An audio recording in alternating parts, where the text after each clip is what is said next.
Buen día, profesor, compañeros. Este es nuestro programa de rehabilitación y evaluación neuropsicológica.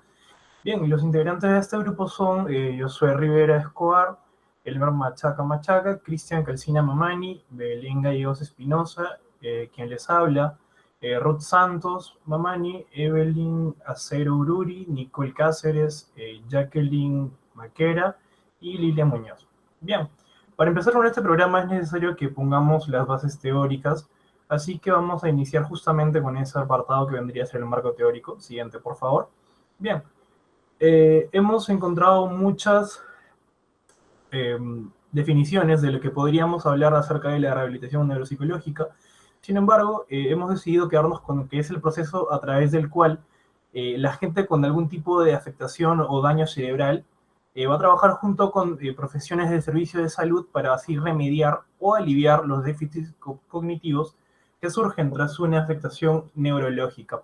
Asimismo, para Luria, que va a ser uno de los protagonistas de este programa, la lesión cerebral va a producir, en primer lugar, una inhibición temporal de las tareas intactas.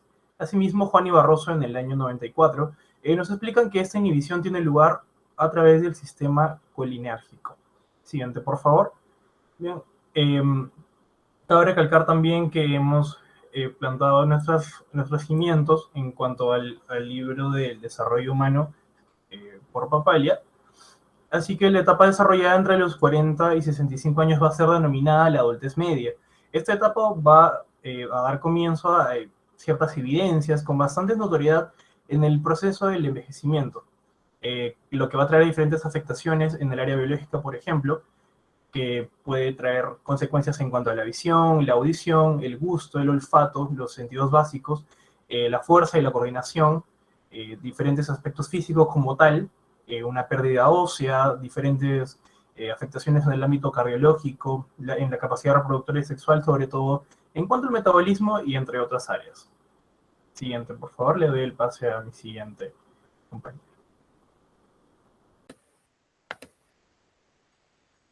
Bien, tenemos los cambios psicológicos, son 4: atención, memoria, inteligencia y creatividad. La atención, para entender el deterioro propio de esta etapa vital, es necesario describir en qué consiste la atención sostenida, la dividida y la selectiva.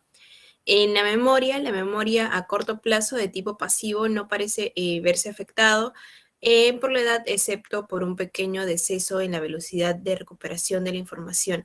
Existe la memoria a corto plazo y la memoria a largo plazo. La inteligencia. Se ha encontrado diferencias en la inteligencia en función de la edad. Estas son diferentes funciones de si se investiga de forma transversal. Por último, tenemos la creatividad. La creatividad se define como la capacidad humana para generar nuevas ideas y soluciones originales a través de la asociación entre los contenidos mentales ya existentes. Siguiente, por favor. Tenemos las afecciones neurológicas en la adultez media. Bien, en la actualidad se conocen más de 600 enfermedades neurológicas que afectan el cerebro, la médula espinal y los nervios. El hecho de que estas patologías afectan el sistema nervioso central genera una serie de síntomas que afectan las funciones muy importantes del cuerpo humano, tanto físicas como cognitivas. Tenemos las alteraciones del habla, problemas de memoria, pérdidas de habilidades cerebrales, demencias, depresión, alteraciones de los sentidos y emociones. Algunas de estas enfermedades neurológicas son congénitas y se deben a las alteraciones genéticas de nacimiento. Muchas otras se inician en los adultos entre 30 o 50 años. Entre ellas no figuran pocas enfermedades degenerativas. Entre las enfermedades neurológicas más frecuentes en este grupo de población destacan las siguientes: enfermedades como el Alzheimer, Parkinson, demencias de origen vascular, otras alteraciones causadas por enfermedades cerebrovasculares, la epilepsia y las neuropatías. A continuación le voy a dar el pase a mi siguiente compañera.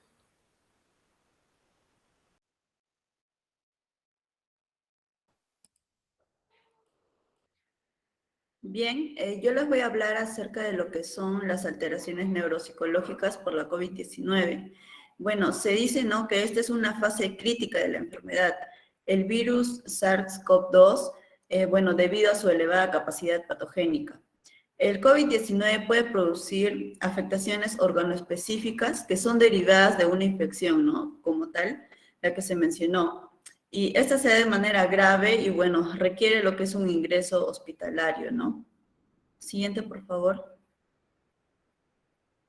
Dentro de las complicaciones que podemos mencionar, tenemos lo que son las secuelas pulmonares, que hace referencia a la afectación intersticial residual post-neumonía. Tenemos lo que es la afectación pleural, que bueno, esta va relacionada con la infección aguda por COVID-19. Tenemos la afectación cardíaca, que bueno, afectan principalmente dentro de las 2 primeras semanas en las que les da COVID-19. Y tenemos el derrame pericárdico, que bueno, normalmente se da en un porcentaje bajo de pacientes con COVID, ¿no? 5%. Siguiente, por favor.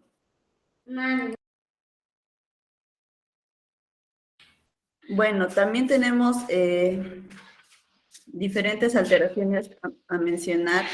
Lo que es el síntomas neurológicos sistémicos, en el cual se dan las siguientes manifestaciones: cefalea, mialgias, mareo y fatiga, ¿no? Son los principales síntomas. Tenemos también lo que es el síndrome de Guillain-Barré, que bueno, este se caracteriza más que todo por su forma clásica de parálisis flácida, ¿no?, ascendente simétrica.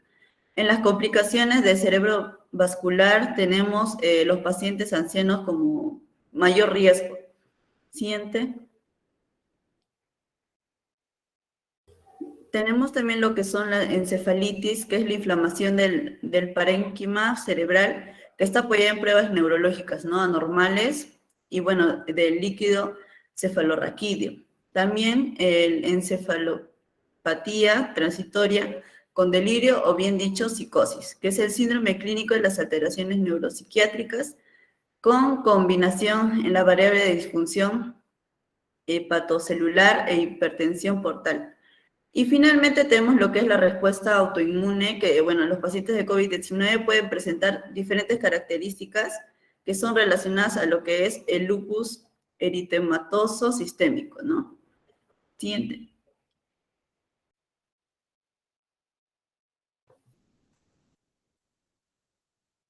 Bien, a continuación tenemos el impacto del COVID-19 en la salud mental. Bueno, según la Organización Panamericana de la Salud, la OPS, nos dice que en el primer año de la pandemia por COVID-19, la prevalencia mundial de la ansiedad y la depresión aumentó un 25%. Esto según un informe científico publicado por la Organización Mundial de la Salud. Y bueno, los mayores aumentos de la depresión y la ansiedad pues se produjeron en los países más afectados por el COVID, donde las infecciones eran elevadas y la interacción social estaba restringida. Esto este aumento afectó más a las mujeres que a los hombres y a los jóvenes, especialmente los que tenían entre 20 a 24 años. Y bueno, la ansiedad puede definirse como una cierta anticipación a una situación donde el daño o desgracia acompañan el sentimiento de disforia o síntomas somáticos de tensión. Por otro lado, la depresión pues es un trastorno mental caracterizado fundamentalmente por un bajo estado de ánimo y sentimientos de tristeza asociados a alteraciones del comportamiento. Y una de las principales causas de este incremento fue el estrés sin precedentes que causó el aislamiento social. A este factor se le ha de añadir otros condicionantes como las limitaciones de las personas a la hora de trabajar y las preocupaciones económicas. Y bueno, el estrés se define como una respuesta natural y necesaria para la supervivencia, ¿no? Cuando esta respuesta natural se da en exceso, se produce una sobrecarga de tensión que repercute en el organismo y provoca pues la aparición de enfermedades y anomalías patológicas que impiden el normal desarrollo y funcionamiento. Siguiente.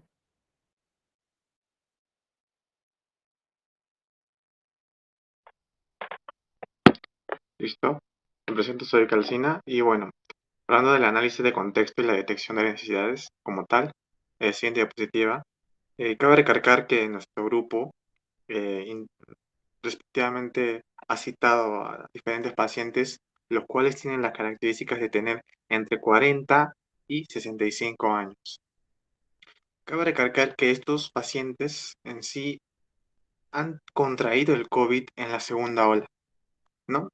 Y como tal, como siguiente paso que hicimos fue aplicar el test Luria a cada participante, claro, tomando las medidas respectivas del caso, porque en gran mayoría nuestros test fueron de manera presencial, ¿no? Y bueno, siguiente diapositiva. Hablando del instrumento aplicado, ¿no? Este instrumento llamado, ¿no? El Luria, el diagnóstico neuropsicológico de adultos, ¿no? Diseñado por Christensen, Manga y Ramos, ¿no? Tiene el objetivo, ¿no? De determinar, ¿no? El deterioro neurológico en los pacientes, ¿no? Mediante el análisis de las funciones corticales superiores y localizar los sistemas no funcionales indemnes y alterados. La batería de Luria como tal tiene unos 81 ítems, ¿no? Distribuidos en 4 áreas: la visoespacial, el lenguaje, la memoria intelectual y la atención. Ahora, hablando un poco, ¿no? De la población seleccionada, nuevamente recargar que estos tienen entre 40 y 65 años de edad, ¿no? Y estas mediciones, como mis compañeros han mencionado, son respectivos a la adultez media, ¿no? Que nos indica papalia. Bueno, continuamos con mi siguiente compañero. Bien, a continuación, el motivo de consulta que hemos recopilado como grupo es que queremos determinar el nivel neuropsicológico de adultos dentro del banco de edad anteriormente mencionado por mi compañero de 40 a 65 años, quienes han padecido de COVID-19 y actualmente ya se encuentran recuperados. Siguiente diapositiva, por favor. Bien. Entre los antecedentes médicos que hemos encontrado de cada paciente, por ejemplo, dentro del paciente 1 hasta el paciente 5, se ha podido detectar que lo que comparten en común son dolores de cabeza, fallas en la memoria, ya que tienden a olvidar ciertas cosas de la nada, y en un estado de divagación. Siguiente diapositiva. Mientras que entre los pacientes 6 y paciente 10, están en común la falta de atención que tienen al momento de realizar sus actividades diarias, y el cansancio también para realizar las mismas. Un caso especial tenemos con una de las pacientes justo en este banco que afirma que como antecedente ya tenía otras enfermedades, con lo que de una forma cuando tuvo COVID estuvo más vulnerable incluso a adquirir asma. Esto creo que es algo importante de recalcar, sobre todo para ese paciente. Bueno, siguiente diapositiva. Bien, para realizar la presente investigación sobre las secuelas neuropsicológicas que presentan las personas adultas que tuvieron COVID-19, se hizo uso de una entrevista y también de la aplicación del test Luria DNA para adultos. Básicamente, esta es una batería neuropsicológica que es utilizada en el ámbito de la neurología y de la neuropsicología para poder diagnosticar las distintas funciones cerebrales, ¿no? Y esta se basa en la teoría de los sistemas funcionales del Luria. Esta batería evalúa distintas áreas, entre ellas las funciones motoras, la organización acústica motriz, las funciones visuales superiores, la destreza aritmética, los procesos intelectuales, entre otras. Siguiente, por favor. Ahora, esta evaluación se realizó a 10 personas que tuvieron el virus de COVID-19 entre las edades de 40 y 65 años de edad, de una manera separada, cada una a cargo de un estudiante diferente, y la aplicación duró entre 1 a 2 horas, dependiendo de cada persona, y fue de manera presencial, a excepción de un evaluado. Siguiente, por favor. Bien, como punto 3 tenemos los resultados cuantitativos y cualitativos que hemos obtenido del test aplicado. Para ello, vamos a explicar unos resultados cuantitativos. Por eso hemos agarrado como ejemplo al paciente 6, que es de sexo femenino, y ella tiene pues 51 años de edad.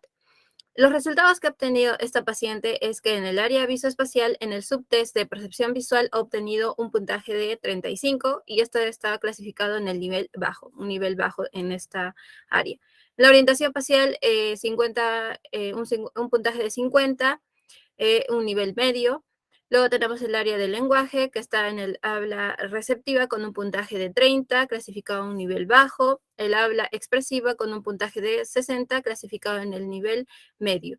Luego tenemos el área de la memoria, con la memoria inmediata con un puntaje de 50, clasificado en el nivel medio.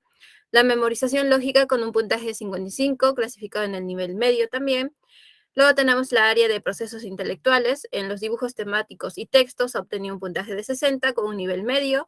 Y la actividad conceptual y discursiva, un puntaje de 0 con un nivel bajo. Por último, tenemos la prueba de atención, que está el subtest de control atencional con un puntaje de 40 y clasificado en el nivel medio. Siguiente, por favor. A continuación daremos una breve descripción del caso del paciente 6. Bien, en cuanto al área visoespacial, presenta un nivel bajo en las percepciones a partir de representaciones pictóricas de objetos y un nivel medio en capacidades para manejar coordenadas espaciales. En cuanto al área del lenguaje, presenta un nivel bajo en la comprensión del significado de expresiones mediante clasificaciones de tarjetas, de comprensión de frases cuyo contenido depende precisamente de la concatenación sintáctica, y un nivel medio en la producción del habla mediante repetición de palabras, secuencias de palabras y frases. En cuanto al área de memoria, presenta un nivel medio en la retención y evocación en tareas verbales y no verbales, y un nivel medio en la memoria indirecta y la relación que el sujeto establece entre palabras y tarjetas o entre expresiones y dibujos realizados por el propio sujeto. En cuanto al área de procesos intelectuales, presenta un nivel medio en la comprensión de mensajes transmitidos en forma pictórica y verbal, y un nivel bajo en formación de conceptos en otras palabras y en procesos de formación de ideas abstractas. En cuanto a la prueba de atención, presenta un nivel medio en la atención y concentración mediante respuestas de contrarios verbales y no verbales. Bien, ahora vemos los resultados de porcentaje según el nivel por el área de test de Luria. Vemos que un 60% de los participantes ha respondido en un nivel alto en el área del habla expresiva. En cuanto al nivel medio, un 70% de los participantes han obtenido este resultado en la área de orientación espacial, habla receptiva, dibujos temáticos y control atencional. Y en cuanto al nivel bajo, un 30% en las áreas de memoria inmediata, memorización lógica y control atencional, en lo que podemos ver que el área más afectada por los participantes es el proceso psicológico de la memoria. Luego tenemos este gráfico que nos dice el nivel general por áreas del test de Luria, ¿no? En el que vemos que hay una mayor predominancia de los participantes en responder en un nivel medio en las diferentes áreas. Luego tenemos el nivel alto de los participantes que han respondido y un nivel bajo que se ha obtenido en las diferentes áreas de todos los participantes. En cuanto al nivel neuropsicológico de nuestra población, se puede apreciar que hay una mayor predominancia del 80% de un nivel neuropsicológico medio, y tan solo el 20% restante sería un nivel neuropsicológico bajo. Ya. Para culminar, hablaremos más que todo del diagnóstico al cual hemos llegado. Según los resultados que hemos llegado a encontrar en los pacientes a través del test que hemos realizado, podemos indicar que la población que hemos evaluado se encuentra en sí en un nivel neurológico medio. Sin embargo, en los pacientes 5 y 9 se encuentran en un nivel bajo en las áreas de la memoria y el área intelectual. Bien, y como conclusión final tenemos que se ha identificado que el 80% de la población obtuvo una clasificación de un nivel neuropsicológico medio y solo el 20% obtuvo una clasificación de un nivel neuropsicológico bajo. Esto quiere decir que el 20% pues ha tenido o ha mostrado niveles bajos en las áreas de memoria y en la área intelectual. Por lo que nuestro programa de rehabilitación y evaluación neuropsicológica se va a centrar en mejorar estas áreas, que es la área de memoria y la área intelectual en los participantes. Es por ello que en las sesiones vamos a tener vamos a darle un poco de mayor relevancia a estas áreas para brindar ejercicios para que estimulen estas áreas en los participantes o pacientes. Bien, eso sería todo por nuestra exposición. Gracias.